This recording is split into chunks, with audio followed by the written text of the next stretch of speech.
Welcome to Don't Be a Basic Biscuit, a real estate marketing podcast where we talk about what it takes to stand out in today's real estate world. I'm your host, Harveer Singh, and you can find me on all social platforms under the handle Real Estate Singh. Now let's get the show on the road.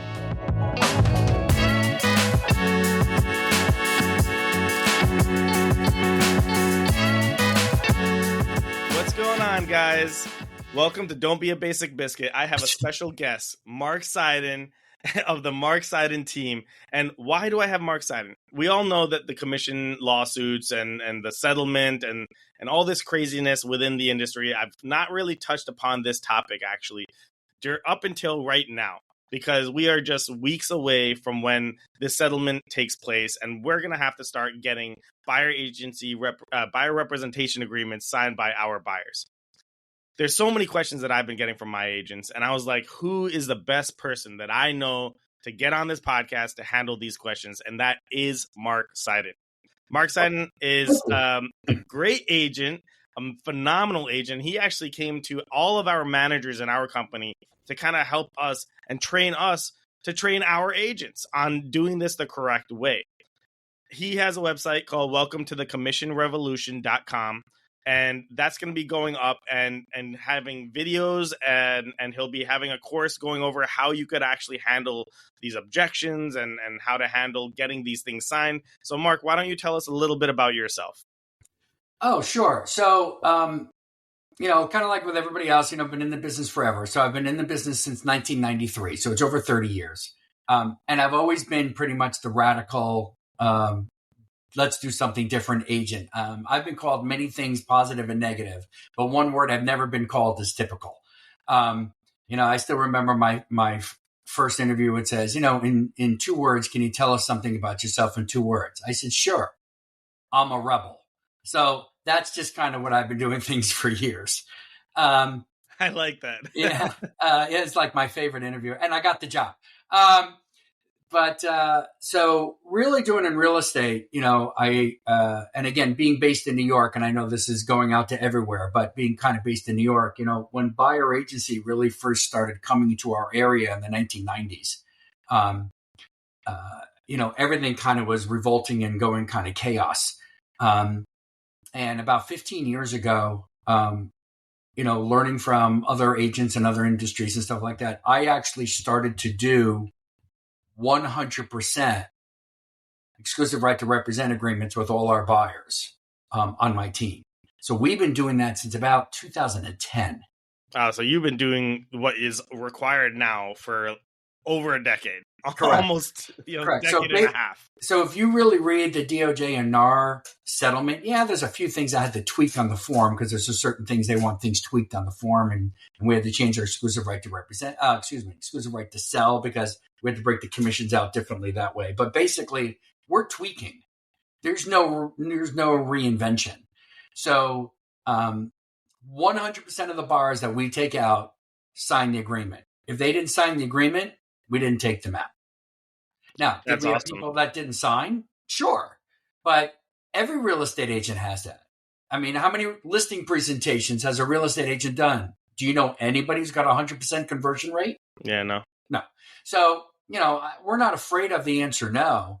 But for us, we're just kind of chuckling, because I've been called so many horrible names by my competition by doing the exclusive right to represent and putting in an offer and asking for a higher commission than the MLS has, because we have an agency agreement signed. What I have been called, you can't put some of those words on this podcast. You're a great guy, Mark. Yeah. Come on. But now, oh my God, I'm the holder of the secret sauce. You really, that's crazy, because, it really is crazy though. Like you've been doing this, and you are probably one of the most high demand guys that I know right now. That's correct. With all this, and it's true, because I remember we had a conference, and it was a convention in Florida, and like wherever Mark was, there was a large crowd around Mark, and everyone was like, "What are you gonna do?" So this is great, Mark, and I love. So also, just real quick, you're coming out with a 12-week course on how to do this. Yeah, I'm hoping to launch sometime probably end of August, maybe mid-September. And the reason why it's a long course is because, and I know there's a lot of courses out there. Someone just sent me one today where someone was sending a 2-day course, and I read what they're going to be doing, and all I did was just shake my head and say, I just don't get it. Doing a value proposition, a proper value proposition on the buy side is not something that can be taught in an hour, 2 hours, 3 hours, or 1 day or 2 days. It can't, because it's a whole new world for most people for how do you create a value proposition on the buy side. Now, it's not as hard as people think, because the agents have always had to create a value proposition on the list side. So agents are used to, on the listing side, going against 1, 2, 3, 4, 5 other, brokers or agents, and having create this whole master plan of why you versus the other agent or the other company. And some value propositions are certainly better than others. So now this just has to be done on the buy side. But the people that I have seen so far who are putting out these courses have no boots on the ground experience of ever signing buyers up an exclusive right to represent agreement. None of them. Yeah, it's absolutely true, because nobody ever had to, really. I mean, some people probably did do it, just being, learning the right way to do the business, but I would say that's like 1 out of 1,000. Right. And we did it when the alternative for the consumer is they could just go right next door and go work with an agent who didn't charge anything. So imagine how skilled we are of convincing people to do it when they literally can go next door and pay El Zippo. And we still got them to sign and write us a check at closing. And we had the most number of reviews on Zillow, Google, and Better Business Bureau than any of my competition in Westchester County. So you're telling me, and let me just make this clear, that you had buyers paying you on top of what any other agent would have been getting. Well, here's how an exclusive right to represent works. An exclusive right to represent, there's a certain commission that you contract with the buyer. We call it a performance. You can call it whatever you want, but there's our minimum commission. This is our minimum commission for working with you. Now we'll compare it to the MLS. If the MLS is paying the same fee, you don't have to kick in for anything. If the MLS is actually paying more based on the language of how our contract was, we could collect more because it was in our contract allowing us to do it, and the buyer is giving us permission to do so. And if the MLS was paying less, then the buyer was on the hook for paying us the differential. Many times we got the seller to put it in the price and pay it from the proceeds. And I'm going to dip something in here that I know we don't have time for today. Are you ready for this one? And I think you heard this during the manager's meeting. Adding commission to the price of the house to increase the price of the house is absolutely not a seller's concession. It is not a seller's concession. And I can prove that it's not a seller's concession. It would take too long on this podcast. So maybe that's a hook for another one. Well, there you go. That's the hook for the Welcome to the Commission Revolution.com course. It's not a seller's concession, and yet our entire industry is now setting things up with the sellers and see if they get permission in advance. Would they do a seller's concession? It's not a seller's concession. It's wrong. Oh, this is great. So, guys, this is why I have Mark on here, because he's been living the negotiations that we're going to have to learn and go through now. So I asked Mark if he'd be open to do some role playing with you guys. So some of the most common questions that we're going to start receiving, I wanted to see how Mark would answer them, such as, how am I going to pay for this? Right? I'm already coming to the table with 20%, or I only can afford FHA at 3.5%. How am I going to pay for your commission on top of this? So, Mark, how would you answer that if I were the buyer that just asked you that question? Okay, so I'm gonna park that in two different places. Number one is what everyone has read is those who are putting no money down or VA loans are 3.5% down. That's a little challenging. So the only way to do it with, let's say, a 3.5% down is that the commission may have to be built into the price and added to the price. But I'm going to repeat myself for the 98th time. It's not a seller's concession. It should not affect any seller's concession amount that a buyer is able to get. Effect on the sales price is not a seller's concession. So I could add $5, $10, $15, $20,000 to the price as long as the buyer can get a mortgage for that amount. So if they're buying a house for $400 and now it has to be $420, yeah, they have to be able to get a mortgage for a house that costs $420. But it should not affect their seller's concession. So if they need a seller's concession above that for 2, 3, 4, 5, 6%, there's no effect if it's done essentially correctly. It's becoming built within the price of the house, which is pretty much how it was this whole time. Correct. The commission was always built into the price. Everyone was already paying it. Yeah, but I actually developed a way that even the lenders haven't thought of. So this is going to be a part of my videos and in my course of where you can have the buyers. Ready for this one? Are you sitting down? Are you on a podcast? Yes. Have the buyers pay in cash. Pay the entire commission at closing and not take one more dollar out of the buyer's bank account than they were expecting to pay in closing costs, which actually makes your offer better to the seller because now you can tell the seller the entire commission is being paid for the buyer. I know, Mr. Seller, if you were even offering a commission, keep it. Keep it. How's that your work? Net higher. My buyer will pay our commission 100%.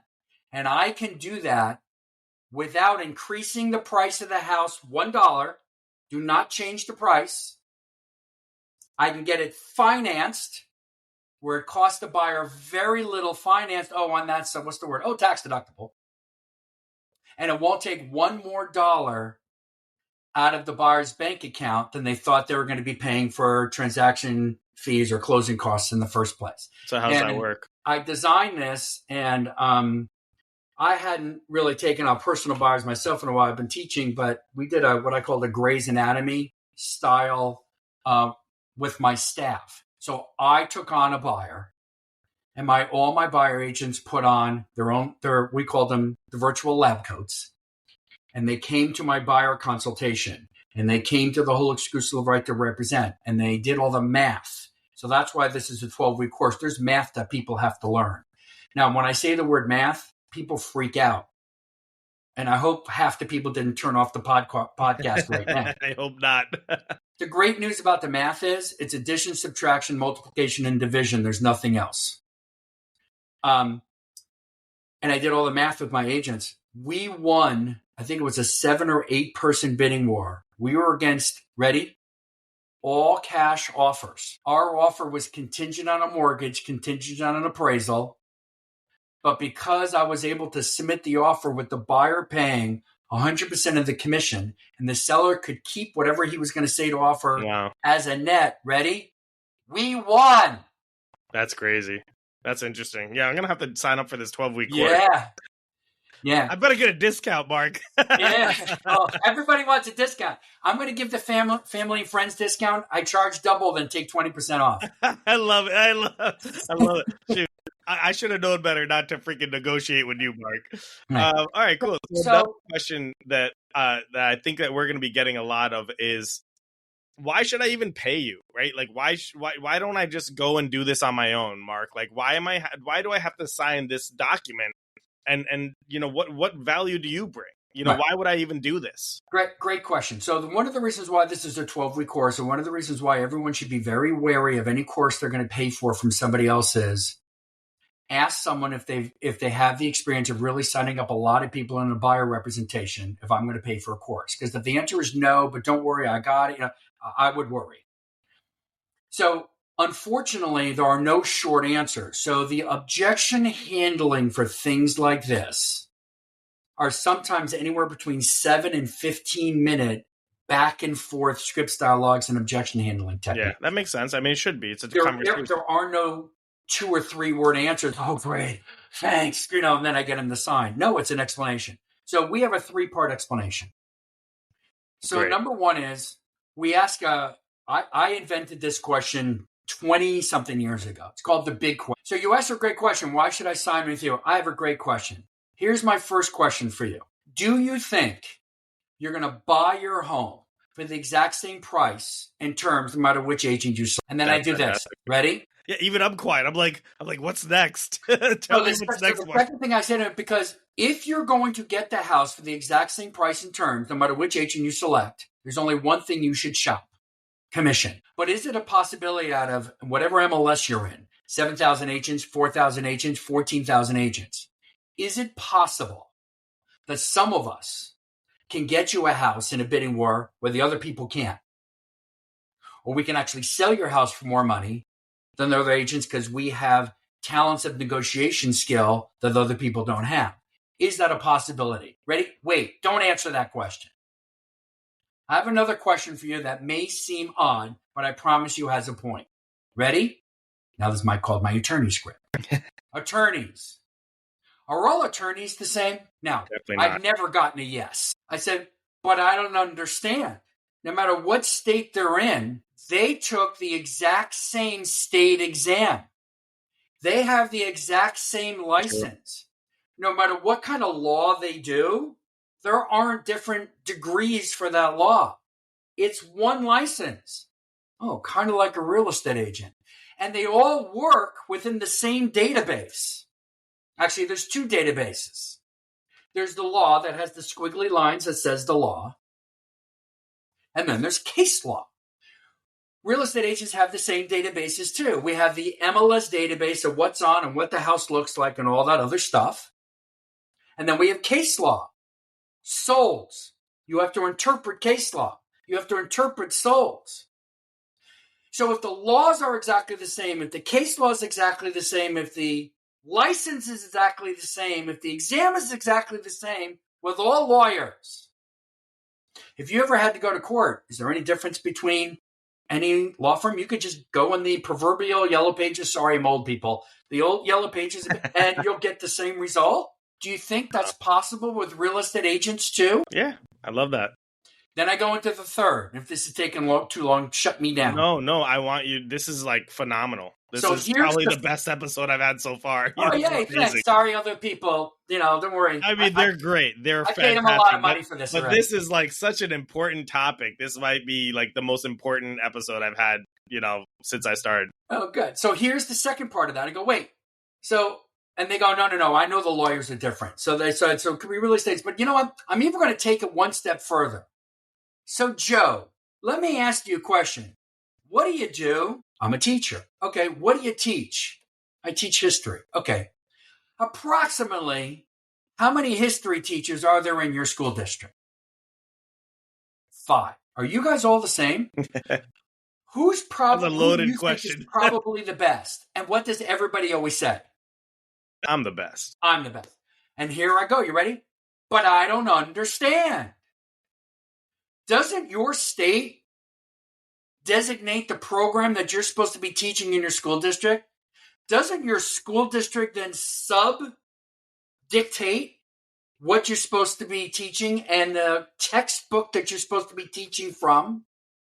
Doesn't the Board of Education, or I could be way off on it, but someone dictate to you, this is what you need to do to get the kids ready for whatever test? Isn't it, ready, the same for y'all?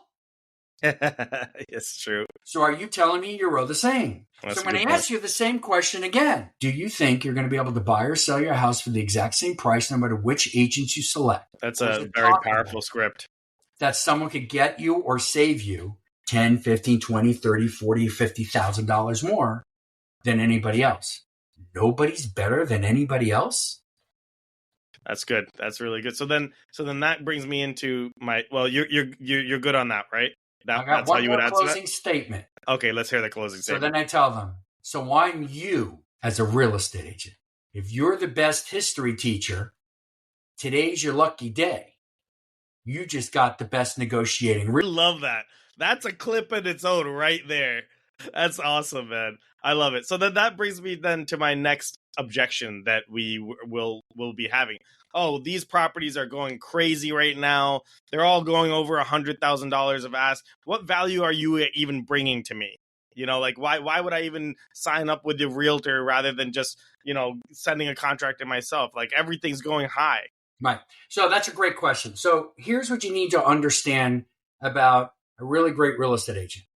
Now, this is going to be different from market to market. So I have to only talk about the market we're in, but no matter what anybody's market's in, if you ever do a podcast where people can call in with questions, bring it on. I did a Stump the Panel, got a few years ago. There were two of us on this stage and Stump the Panelists, and we had managers, brokers, agents, lenders in there. We were getting whipped with questions. Yeah, we were never stumped. It was the most fun I've ever had. That's this awesome. is my second fun. But that one was the funnest of fun. That sounds like fun. Right. So what you need to understand about your agent is our agent, our job in this market where there's bidding wars, if there are bidding wars, our job is to get you the house for the least amount of money, but also to make sure you get the house. Here's what you need to understand about today's market. So I'm going to talk about our market here in Westchester, or our areas of Westchester, and your parts of New Jersey, and other people's parts of Connecticut. Ours are kind of similar.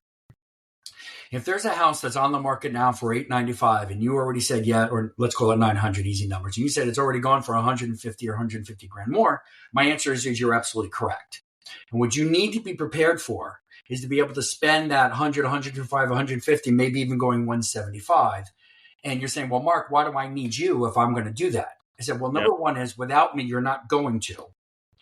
And number two, how I'm going to save you $50,000 to $100,000 is this. If the market is still going up, if a house is at 900, we now know that a house is going to sell, let's say, for at least $1,025,000. That's now the new benchmark for that house as soon as it goes into contract. Not close, contract. So now the neighbor goes on the market, and it's a miracle. The house is exactly the same. It's got the same colors, the same features, the same backyard. It's a clone. Isn't that interesting? So here's my question. How much is that house going on the market for? $1 million at least. It's going to go on for more than $1.25 million. Yep. And what everyone needs to understand, Mr. Buyer, is that it's not that one person won the bidding war. And it's not that you or somebody else lost the bidding war.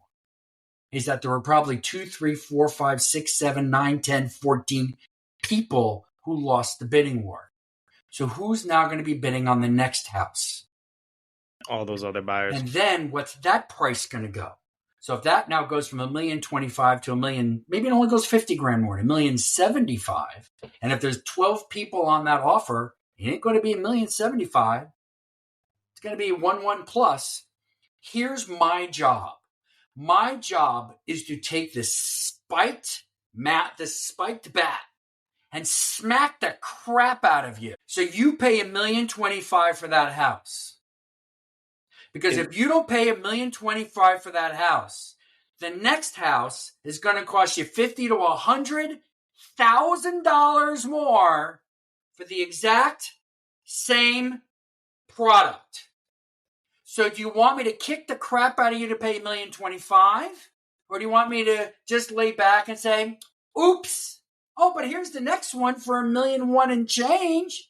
Even higher than what you would have paid. Right. It's called the more than more. I said, or here's the biggest trap that buyers walk into. Your top is $1,025,000. You can't pay more than that. And now this house went for $1,025,000 ready without you. And the next one that comes on is going to be selling for more than $1,025,000. That means the next house that you can get for $1,025,000 is going to be less of a house somehow than what you were looking at before. It could be less renovated, less bathrooms, on a busier road. You name what the challenge is, but now you're going to get less for the same amount of money. Yep. You don't want an agent who's nice. Nice is going to cost you money with 5 or 6 zeros in it by the time you're finished. That's so true. If I can get you to pay what you need to pay to get this first one, I just saved you about $100,000 to $150,000 just like this, even though you just had to pay $100,000 to $125,000 more. Because the next one is $100,000 to $150,000 above the 125. Yeah, if you're looking for the same exact product. And you make a great point is that, okay, your pre-qual maxes you out at, 1-1, then you're going to have to stick to that price. And then the next house is going to be I'll say it, shittier house that's going to cost the same price as the one that you could have just gotten if you just listened to me and actually went in at the price that I told you. Right. It's always going to be less for one reason. And what I tell people is the less could be a lot of things. You may say, I now can't afford this area. Now I have to go to another area because I still want the house that I want. Okay. But now you've had to compromise on location. You had an opportunity to go to your number one location and you won't compromise on the type of house. So that means you have to compromise on location, or you may be compromising the number of bedrooms, or you may be compromising on the quality of the lot, whether it's flat or whether it's a mountain or, whatever, or you may be compromising on condition because you don't want to do renovations. You work 14 hours a day, blah, blah, Exactly. blah, blah, blah, blah. So the purpose of a really great negotiator is just like an attorney as a great negotiator at a trial in court. You don't want the nice passive person. Like that. That's true. You want the one who's going to keep you out of jail. Yep. So if I can get you to win the first bidding war, or maybe you don't win that one, but you win the second bidding war, by you not having to go to the third bidding war, I just saved you $100,000 and my commission is only $22,500. So here's my question. Would you pay $22,500 to save $100,000? Yeah, of course. Yeah, no, that's a really good objection handle right there. I like that. That was amazing. Thanks. So then now the last one, right, that we're going to receive quite a bit of is actually on the seller side. I truly believe, and look, no matter what anyone said, commissions were never required to be offered to the buy side. It was never like, they were asking for it to be on the MLS, but it was never like, you never had to pay a buyer agent. Okay. You could have offered $1. I love you. All right, great. I love you too, man. Now, what you're stating is legally. But the question we're going to get is, all right, well, why should I offer a buyer agent money? I mean, I still think that the seller should, but because of, just reduced competition. But how would you handle that? If they're like, all right, well, now I saw that I don't have to pay a buyer's agent, so why should I offer buyer agent compensation? Okay, so here's the real answer, because our sellers are asking that too. And I will let you know, I am not making a recommendation one way or the other. And by the way, the worst thing a real estate agent can do, and there's going to be people who say, Mark, you're completely wrong. I firmly believe that, blah.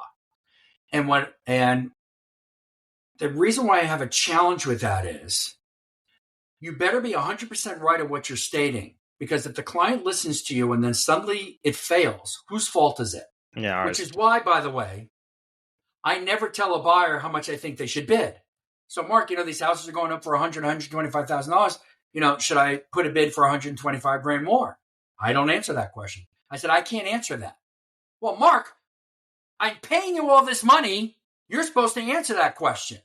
And I promise you this leads on to that other question you just asked. And I go, okay, wait. Before I say yes or no for the $125,000, can you give me a second? Sure. I got to put my hands on my temples. I'm going to close my eyes. ESP. What are all the other buyers offering? What are the sellers looking for? What are the sellers willing to take as a price compared to terms? Hold on, I'm trying to read everybody else's freaking mind, because I'll tell you if the 125 is right as soon as I know all the data from all these other people. Crap! My ESPN isn't working. Your ESPN. That's from Mean Girls, for those who don't know the meaning. That's hilarious. Right. So how can I tell you if 125 is the right price or not if I have zero data on how many other buyers there are, how many bids they've lost, how qualified they are, what numbers they're going to be putting in, what the sellers are looking for, and you want me to magically tell you 125, that's a great price. I won't tell you that. My ESPN is broken. Wait, one more time. No. Coming down to your question with the sellers is, real estate agents, be very careful on the advice you give, because I'm very well respected by giving no direct answers because I tell them why a direct answer doesn't work. So why should a seller still pay the commission? So I would tell some sellers and say, look, you have a choice. You have to make a decision on how easy it's going to be for you to make the highest net, not the highest price, but the highest net. Get off price, start looking at net. So in this market where there's a lot of agents out there that are not going to know what the heck they're doing with these buyer agreements and they're going to be freaking out and then giving a lot of misinformation to their buyers or telling their buyers to slam your house because you're not giving a commission, which is illegal. That, just so you know, that's just illegal, at least in New York and probably at least 48 out of 50 states. That's illegal, that statement. But since it's going to be happening, if you don't offer commission, is that going to hurt you with the number of people who could put an offer on your property? So if you do make it easy for the buyer agents who don't know what the heck they're doing, but that may increase the volume of people that are coming to your house, could that get you a higher gross price because you have more people bidding? And then once you take the commission out, it gives you the highest net. Or the other way is the market hot enough that you don't have to offer anything or offer something reduced, but you don't think that's really going to negatively affect the gross price that you get. So if you think you're kind of going to get pretty close to that close gross price anyway, if you don't offer commission, the price may not change, but you'll have a higher net. So Mr. Seller, you kind of have to make a decision of what direction you want to go. Well, Mark, what should I do? Okay, hold on. I got my fingers on my temples and I'm squinting really hard this time. I promise you I'm not in the bathroom. Nothing's coming in. I don't know what offers are going to come in.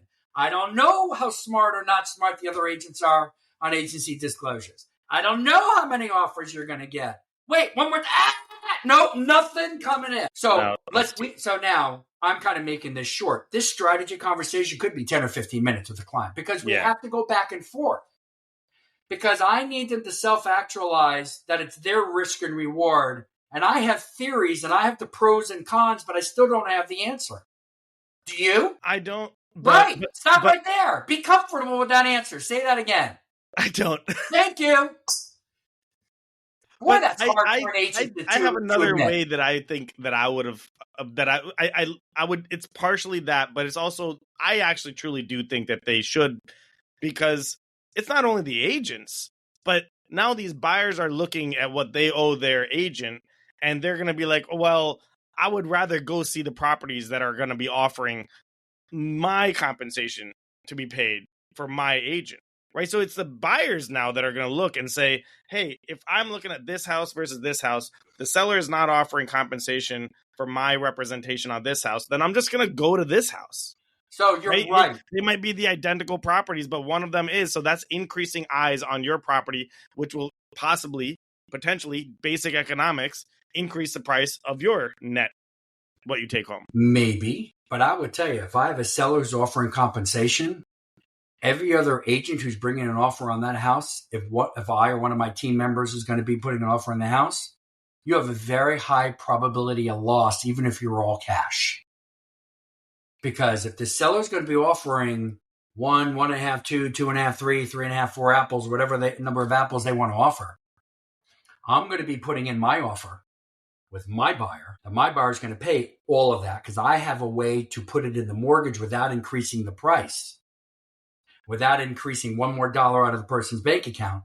And now any offer I put in is now 1 to 4 apples higher in net than any of your offers because you guys just want to make it easy for yourselves. I can't wait to put in an offer against you, buyer to buyer to buyer. You're going to make my life so freaking easy. Can't wait. Thank you. Let me know your address. I'll send you a thank you card. Because when I'm collecting that commission, and you're not, I can afford a $25 gift card. Tell me where you want it. So what people really need to learn to do this right is, which is why it's a 12-week course. You need to understand everybody's going to attempt to teach this in a 2-hour seminar, a 3-hour seminar, a 2-day event. No. The answer is no. And in one of my videos, I even give an example. You've got all these trainers up here, and I want you to understand this. And agents who are listening to this, don't take the course, even if it's from your own brokerage, unless you ask this question. How many buyer agreements have you personally gotten signed that you've had to follow up with from beginning to end and get a buyer to write you a check and still get a positive review? How many have you done? And if they stare at you like this, what are they going to be able to teach you? Because we're talking about tens and tens of thousands of dollars. So if you were an attorney getting training, are you telling me you would go to a course on how to win in a courtroom trial from a lawyer that's never been in a courtroom? Or you're okay with getting surgery by a surgeon who was trained by a doctor that was, over them, that's never done surgery, but had the Grey's Anatomy book in front of him and said, yeah, see that blue thing? That's what's going to go on in our industry. It's freaking me out. Can you tell by my passion? I love the passion. I absolutely love the passion. So this is why people have to learn how to do this from people who have done it. I don't mean done it. Yeah, I've done it 4 times in the last 2 years. I'm really happy for you. You're still not cutting me open. No, that's great. So, Mark, closing remarks. What do you want to leave with? Anything else you want to say to the listeners and viewers? Yeah, listeners and viewers, seek the research that is going to be really hard for you to do is to find people who have been doing buyer agency agreements for years. Seek them out. We don't all do it the same. We don't all have the same scripts and dialogues, and that's okay. But if they've been successful in doing it at a time where they were against other agents that didn't even have to, those buyers didn't have to have one sign, those people have some sort of secret sauce. I love my secret sauce. My 12-week course is coming out. Please go to welcometothecommissionrevolution.com. I'm giving some snippets there, and I think I have 6 there as of today, but there'll be more coming in courses and course announcement. But find those who have done it to learn from, because everybody else is. That's awesome. No, it's true. And honestly, thank you so much, Mark, for being on the podcast. I think this is such an important time. This is a major shift in our industry, and having people like you that have been doing this when it wasn't necessary is invaluable. And I'm for sure going to be looking out for that 12-week course in a couple of months, or in about a month or so. So thanks so much for coming on. And remember, guys, don't be a basic biscuit.